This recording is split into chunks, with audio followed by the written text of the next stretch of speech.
ವೀಕ್ಷಕರೇ, ಹಣಂಬ ಕ್ರಿಯೇಷನ್ಸ್ಗೆ ಸ್ವಾಗತ. ಈಗ ಗೋಧಿ ನುಚ್ಚಿನ ಉಪ್ಪಿಟ್ಟನ್ನು ಮಾಡೋಣ. ಇದನ್ನು ಕೆಂಪುಗೆ ಹುರ್ಕೋಬೇಕು. ಗೋಧಿ ನುಚ್ಚನ್ನು ನೋಡಿ,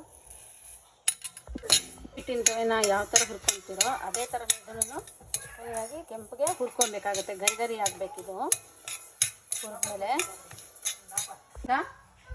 ಕೆಂಪುಗೆ ಹುರಿದಾಗಿದೆ, ಗಮ್ ಅಂತ ಇದೆ, ವಾಸನೆ ಬರ್ತಾ ಇದೆ. ಈ ಸ್ಟವ್ ಆಫ್ ಮಾಡ್ಕೊಳ್ಳೋಣ.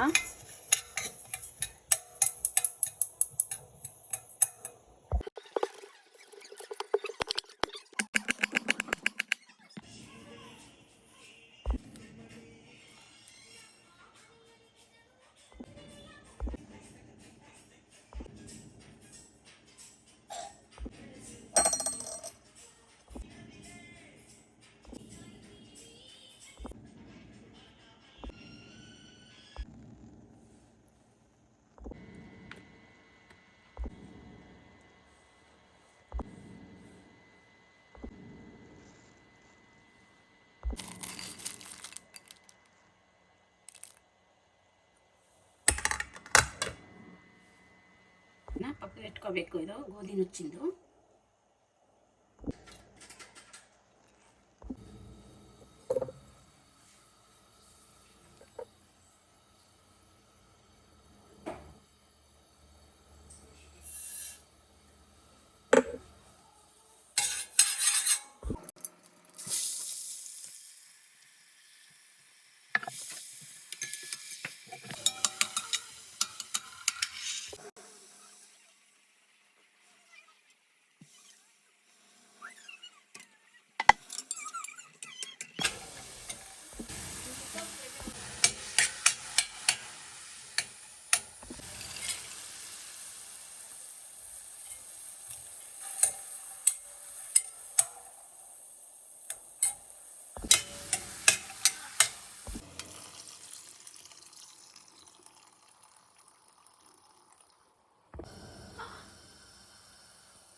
ಇದಕ್ಕೆ ಮಾಮೂಲಿ ಉಪ್ಪಿಟ್ಟಿಗಿಂತ ಸ್ವಲ್ಪ ನೀರು ಜಾಸ್ತಿನೇ ಇಡಬೇಕಾಗುತ್ತೆ. ಇದು ಸ್ವಲ್ಪ ದಪ್ಪ ಬರುತ್ತೆ.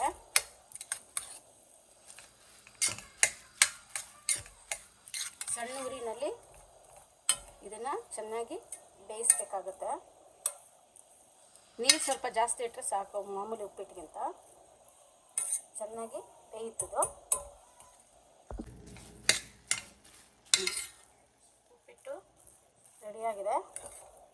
ಇದನ್ನು ಸ್ವಲ್ಪ ಜಾಸ್ತಿ ಹೊತ್ತು ಬೇಯಿಸ್ಕೊಬೇಕಾಗುತ್ತೆ ಇದು ಉಪ್ಪಿಟ್ಟು. ಏಕೆಂದರೆ ಇದು ಗೋಧಿ ನುಚ್ಚಲ್ವ, ಇದು ಸ್ವಲ್ಪ ದಪ್ಪಕ್ಕಾಗುತ್ತಲ್ವ ನೀರಿನಲ್ಲಿ ಹಾಕಿದಾಗ. ಅದರಿಂದ ಇದಕ್ಕೊಂದು ಸ್ವಲ್ಪ ನೀರು ಜಾಸ್ತಿ ಹಾಕಿ ಮಾಡಿಕೊಂಡು ಸ್ವಲ್ಪ ನಿಧಾನಕ್ಕೆ ಬೇಯಿಸಿದ್ರೆ ಉಪ್ಪಿಟ್ಟು ಚೆನ್ನಾಗಾಗುತ್ತೆ.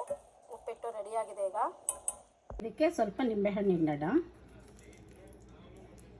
ಎಷ್ಟು ಬೇಕೋ ಅಷ್ಟು ಹಿಂಡ್ಕೋಬೇಕು. ತುಂಬ ಹುಳಿನೂ ಆಗಬಾರ್ದು. ರುಚಿಗೆ ತಕ್ಕಷ್ಟು ಮಾತ್ರ ನಿಂಬೆಹಣ್ಣನ್ನು ಹಿಂಡ್ಕೋಬೇಕಾಗುತ್ತೆ.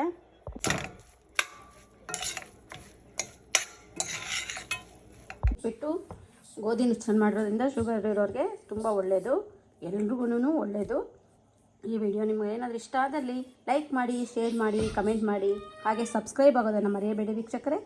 ಪಕ್ಕದಲ್ಲಿರುವಂತಹ ಬೆಲ್ ಐಕಾನನ್ನು ಪ್ರೆಸ್ ಮಾಡಿ. ಮುಂದಿನ ವಿಡಿಯೋದಲ್ಲಿ ಭೇಟಿಯಾಗೋಣ. ಅಲ್ಲಿಯವರೆಗೂ ನಮಸ್ಕಾರಗಳು.